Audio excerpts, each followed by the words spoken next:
सीटों पे आप चुनाव लड़ेंगे इस विधानसभा में? देखिए, हम लोग मैक्सिमम सीटों पे चुनाव लड़ेंगे। पिछले बार हम लोग कहते 55, लेकिन जब हम लोग पलामू प्रमंडल का दौरा किए तो वहां भी 2-3 सीटें ऐसे दिखी जहां हम लोग को आसार दिखे। तो लिहाजा हम लोग की जैसे जैसे समय बीतेगा हमारे सीटों की संख्या बढ़ेगी। क्या बीजेपी ने 7 से 8 सीटें आपको ऑफर की हैं? देखिए, 2 विधायकों को मंत्री बनाने का ऑफर? देखिए, सबसे पहली बात, हमने तो ये नहीं कहा था बीजेपी, हमने तो अपने भाषण में स्पष्ट कहा था कि हाँ ये सत्य है। ये तो हमने कई बार कहा है कि हाँ ऑफर था, लोकसभा में भी था। लेकिन संगठन महामंत्री जो है वो सिर्फ जो है वो भाजपा में ही है। अच्छा ठीक है, हम इस बार महासचिव, संगठन महामंत्री ऑब्लिक महासचिव, संगठन महामंत्री का जिक्र किया। देखिए, हम लोग भी मनुष्य हैं, आप भी मनुष्य हैं, कुछ शब्दों में त्रुटियां हो जाती हैं। जैसे अभी बातों ही बातों में हमारे आदरणीय बड़े भाई ने सजेस्ट किया कि हमें उनका अगली बार से हम कोशिश करें उनके राज्य के बारे में बताएंगे, उनके नाम को हम गोपनीय रखेंगे। हम लोग चलते चलते सीख लेते हैं, तो लिहाजा महामंत्री ऑब्लिक महासचिव। अच्छा, सीधा जवाब आप दीजिए कि बीजेपी के किसी नेता से आप संपर्क में हैं? नहीं, संपर्क में नहीं है, हम संपर्क में नहीं है। वे लोग हमसे संपर्क में थे और फिलहाल कुछ दिनों से कटे हैं। तो वाया किसी के संपर्क में थे या डायरेक्ट आपसे बातचीत? नहीं, भाया संपर्क में थे, डायरेक्ट पॉसिबल नहीं है। थर्ड मोर्चे में क्या सरयू की संभावना बनती है? नहीं, सरयू जी से हमारी कोई बात नहीं हुई है, ना कोई बात। चुनाव में भी कोई लिंक नहीं होगी? नहीं, बिल्कुल भी नहीं होगी। उनकी पार्टी से कोई अगर वो नेतृत्व स्वीकार करते हैं, आपका एक शब्द था कि आपका नेतृत्व स्वीकार करें, अगर सरयू राय अगर आपका नेतृत्व स्वीकार कर लेते हैं तो क्या थर्ड मोर्चे में उनकी संभावना बनती है? देखिए, वो काफी आयु में हमसे वृद्ध है, तो हम चाहेंगे कि वो जहां बेहतर हैं, और हम लोग लगता है कि शायद उस तरह से हमारे जो युवा हैं, पता नहीं उनके साथ फिट बैठेंगे कि नहीं, तो उस पर कभी बातचीत हुई नहीं है और हम लोग उस पर बातचीत भी नहीं किए हैं। हम लोग अपने स्तर से अपने आप को बेहतर कैसे करें इस पर काम कर रहे हैं। विधानसभा चुनाव में क्या किसी पार्टी के साथ आप गठबंधन करेंगे? नहीं, हम लोग चुनाव फ्रेश लड़ेंगे और बिल्कुल अपने सिद्धांतों के साथ लड़ेंगे। मतलब ये तय है कि आप नहीं किसी से गठबंधन? जी भैया, संजय भैया हैं क्या? आप दिख नहीं रहे हैं। जी भैया, ये पूरी तरह तय है कि हम लोग चुनाव बिना किसी गठबंधन के लड़ेंगे। अच्छा, एक जो बहुत बड़ा फैसला आया है सुप्रीम कोर्ट का, जी 25 साल से लंबित मामला था, जिसमें यह फैसला दिया गया है राज्यों के हित में और बोला गया है कि खनिज युक्त जमीन पर जो है राज्य अब टैक्स लगा सकता है। पहले जो रॉयल्टी की व्यवस्था थी, इसके अलावा टैक्स का जो है आज सुप्रीम कोर्ट ने फैसला सुनाया है। किस तरीके से देखिए, अगर राज्यों की खनिज पर अगर राज्य को भागीदारी मिल रही है या फिर राज्य को नियंत्रण देने की बात कही जा रही है, तो ये स्वागत योग्य है। क्योंकि देखिए, दिल्ली में बैठे लोग नहीं समझ पाते हैं राज्य की समस्या को, और ये मनमानी होती है दिल्ली में बैठे। लेकिन अगर ये सुप्रीम कोर्ट का फैसला आया है तो उसका स्वागत है। हम चाहेंगे इस बिल्कुल और बेहतर से बेहतर ऐतिहासिक फैसले आए। हम तो चाहेंगे कि धीरे धीरे अगर आप इस देश की इकोनॉमी को एक आम व्यक्ति तक लेकर जाना चाहते हैं तो बाकायदा खनिजों पे उनकी मालिकियत का ही अधिकार दे दे। आप कल दिल्ली भी रहे थे? जी, हमारे जो वरीय उपाध्यक्ष महोदय हैं वो अस्वस्थ हैं, हम लोग रांची मिलने आए थे, पता चला वो दिल्ली चले गए, हम लोग भी चले गए, लेकिन काफी कॉन्फिडेंशियल उनका इलाज चल रहा है, नहीं मिल पाए। तो हम पहले दुआ करेंगे, प्रार्थना करेंगे वो जहां है, जिस हाल में है, मजबूत रहे और स्वस्थ होकर जल्दी वापस आए। तो क्या उनको अभी विधानसभा चुनाव में लिस्ट से उतारेंगे? देखिए, ये तो हमारे संगठन का फीडबैक तय करेगा, ये जनता का भी फीडबैक जो सर्वे टीम करने जाएगी वो तय करेगी, स्क्रीनिंग कमेटी के पास जो रिपोर्ट पहुंचेगी वो तय करेगी, संसदीय बोर्ड तक जो आएगी वहां तय होगी। इस बार थोपे हुए लीडर नहीं दिए जाएंगे और ना ही केंद्र अध्यक्ष जिनसे उनकी मित्रता है, गहरी मित्रता है, कोई उनके फेवरेट हैं, उनको हम मैदान में उतार देंगे। ऐसा भी भूल हम लोग नहीं करेंगे। अभी तक तय नहीं है कि नहीं, अभी कहीं किसी का तय नहीं हुआ है, मेरा खुद का तय नहीं हुआ है कि हम लोग कहां से चुनाव लड़ेंगे। किसी और से भी बातचीत चल रही है क्या? जी, बातचीत तो हो रही है और बहुत सारे प्रत्याशी, एक विधानसभा में काफी प्रत्याशी है जो अपनी दावेदारी को प्रस्तुत भी कर रहे हैं। लेकिन लोकसभा चुनाव में देवेंद्र नाथ महतो का परफॉर्मेंस किस तरह से देखते हैं आप? जी, बढ़िया रहा है, हमारे सभी प्रत्याशियों का परफॉर्मेंस बढ़िया रहा है। रांची रहे, हजारीबाग रहे, धनबाद रहे। तब तो उनकी दावेदारी बनती है।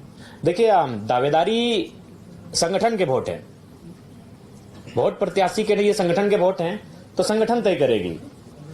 क्योंकि हम लोग जब ये चुनाव हम लोग नहीं लड़े तो उस समय ही हम लोग कहते कि संभावना बनेगी कि लोकसभा में जिनको अवसर मिलेगा, विधानसभा में थोड़ा सा, लेकिन कुछ चेहरे हैं जिनको रिपीट भी किया जाएगा, तो वो संगठन तय करेगी। वहां का जो फीडबैक सामने निकल कर रहेगा वो सारी चीज तय करेंगी। 28 तारीख को आप लोग बैठक कर रहे हैं अधिवेशन, उसमें क्या कुछ? जी, बहुत जो काफी फॉल्ट्स आ रहे हैं, त्रुटियां आ रहे हैं, दीदी ने भी शिकायत को सजेस्ट किया। तो ऐसी जो भी शिकायतें सामने आएंगी उनको सख्त हिदायत दी जाएगी कि अनुशासन में रहेंगे। अनुशासन अगर भंग होती है तो पार्टी उन पर कड़ी कार्रवाई करेगी। क्या अमित माथुर आपके साथ आएंगे? बिल्कुल, देखिए उनको लेकर हमेशा एक स्वागत का नजरिया हम लोगों की टीम में रहा है। क्योंकि जब आंदोलन का स्टार्ट हुआ था उन्होंने जेएमएम को छोड़ने का काम किया था, बकायदा जो सरकार में है उस संगठन को, उस टीम को छोड़ने का काम किया था। तो मुझे लगता है कि अगर वो आते हैं तो उनके लिए हम लोग पॉजिटिव है। जयराम जी, आपकी प्रत्याशियों की पहली लिस्ट कब आने की संभावना है? हमें लगता है कि इस महीने में, चूंकि सावन का महीना है, हम लोग का खेती बाड़ी का महीना, झारखंड खेती बाड़ी का प्रधान राज्य है, तो खेती करते करते पहली लिस्ट आप सबके सामने होगी। इधर सूर्य सिंह बेसरा भी एक चिट्ठी निकाले हैं और वो भी एक अहम बैठक में नाम है तीसरा विकल्प की तैयारी कर रहे हैं। जी, हमारे साथी जाएंगे वहाँ, हमारे प्रतिनिधिमंडल उस बैठक में जाएंगे जो रांची को नेतृत्व करते हैं। अगर देवेंद्र जी होते तो शायद वो जाते हैं, तो ऐसी परिस्थिति में दीपक दा हैं, विराट जी हैं, बहुत सारे हैं साथी, वो जाके उस बैठक में भाग लेंगे और अपनी राय को रखेंगे।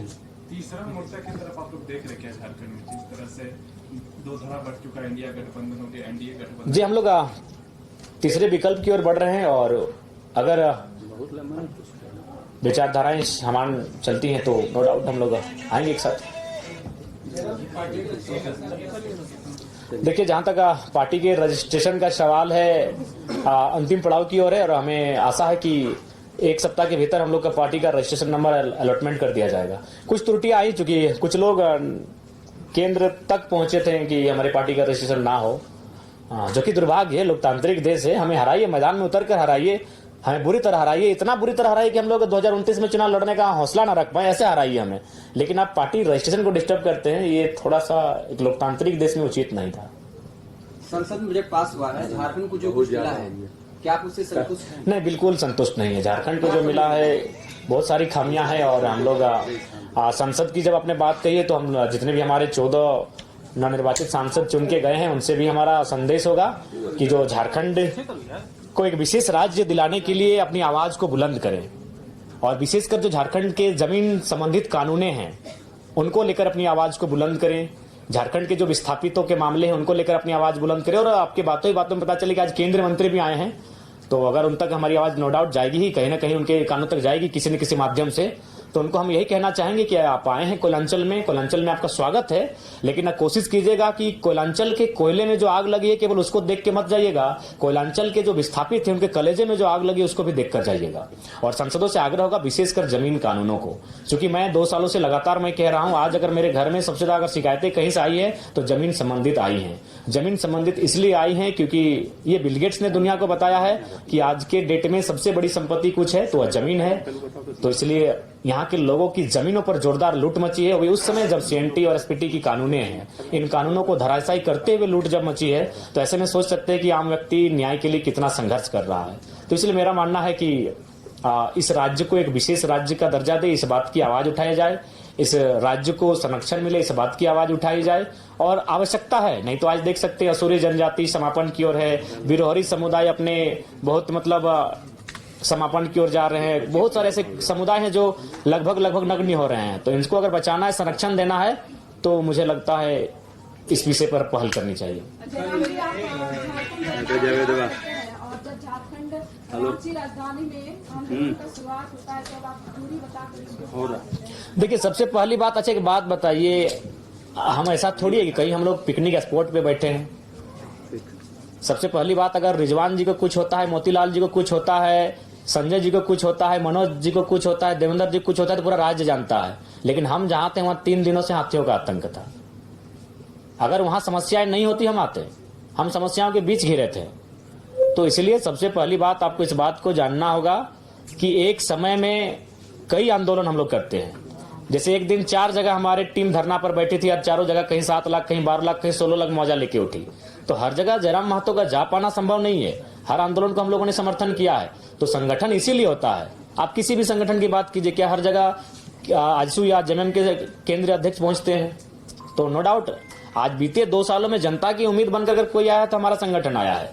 आप बगोदर का उदाहरण ले लीजिए, 21 दिन बाद मजदूर की डेड बॉडी घर पहुंची, लेकिन मुआवजा 5वें दिन पहुंचा था। आपने जैसा बोला कि हर जगह केंद्रीय अध्यक्ष नहीं पहुंच सकते, लेकिन जब उपाध्यक्ष को चोट लगती है हर कोई मिलने पहुंचता है, आप मिलने नहीं पहुंचते। बिल्कुल पहुंचे, दिल्ली तक पहुंचे, लेकिन काफी कॉन्फिडेंस रहा। और सुना ये भी कहा जा रहा है कि आपने देवेंद्र नाथ महतो को बाहर का रास्ता, पार्टी से बाहर का रास्ता दी। ऐसा आपको किसने कहा? इसमें कितनी सच्चाई? नहीं, बिल्कुल सच्चाई नहीं है। आप बाकी अगर कुछ लोग ऐसा माहौल बनाते हैं तो बड़ा दुर्भाग्य है। आखिर एक बात बताइए, देवेंद्र नाथ जी आज कई वर्षों से आंदोलन कर रहे थे, आज हम लोग साथ गए, आज रांची सीट वो खुद लड़ना नहीं चाहते थे, हमने फोर्सफुली उनको रांची सीट लड़वाया कि वहां कोई चुनाव प्रत्याशी नहीं है हमारा। ये चीजें अगर कोई कह रहा है तो हमें लगता है बहुत ही दुर्भाग्य का विषय है। कल बीजेपी के एक प्रतिनिधिमंडल ने इलेक्शन कमीशन ऑफ इंडिया से मुलाकात की और उन्होंने कहा कि झारखंड में जो है डेमोग्राफिक चेंज हो रहा है, बहुत सारे विधानसभा क्षेत्रों में अप्रत्याशित तरीके से वोटर्स बढ़ गए हैं। आपका क्या ऑब्जर्वेशन है कि वाकई में झारखंड में क्या जनसंख्या की परिवर्तन आया? देखिए, संभावना है कि जो हमारे सटे हुए राज्य हैं, सटे हुए देश हैं, उनसे आए हैं आबादी, और हमें लगता है कि हमें उस विषय पर गंभीर होकर चिंतन मंथन करना भी चाहिए, क्योंकि सबकी अपनी अपनी सीमा है, सबका अपना अपना क्षेत्र है, अपने अपने भौगोलिक क्षेत्र में सबका निवास है, तो इस बात का ध्यान होना ही चाहिए। देखिए, इस बात के लिए इसलिए मैं कहना चाहूंगा क्योंकि लोग भी इस बात को कहते हैं कि मान के चलिए कि भारत एक संवैधानिक देश है, कोई आता है, रहता है, बसता है, लेकिन मैं बार बार इस बात को कहता हूं कि अगर कोई आके यहाँ बसता है और उसके बसने से अगर हमारी जो आबादी है उस पर अगर कोई प्रतिकूल प्रभाव ना पड़े तो स्वीकार कीजिए, लेकिन अगर उस पर अगर प्रतिकूल प्रभाव पड़ता है, उनकी भाषा, संस्कृति, परंपरा, उनके, तो मुझे लगता है वहां प्रतिबंधित क्षेत्र होना चाहिए। जयराम महतो युवाओं का नेता रहा है, स्थानीय नियोजन नीति को लेकर के आगे बढ़ता रहा है, 32, 34, 36 भी करता रहा है। अब जो भाजपा के साथ जो संबंध गहरे होते जा रहे हैं, ऐसे में किसने कहा गहरे होते जा रहे हैं? अगर भाजपा से मेरे संबंध गहरे होते तो आप जयराम महतो से आज प्रेस कॉन्फ्रेंस नहीं कर रहे होते हैं, भाजपा के सांसद से कर रहे होते हैं। बाजार में तो खबरें इसी तरह की, बाजार में बहुत सारी खबरें रहेंगी। बाजार का काम ही होता है चाय की दुकान में पान की गुमटियों में बैठना और इसी प्रकार की अटकलें लगाए जाना। अगर ऐसा संबंध मेरा गहरा होता तो दिल्ली में हमारा पहरा होता, आज आपके बीच बैठे हैं।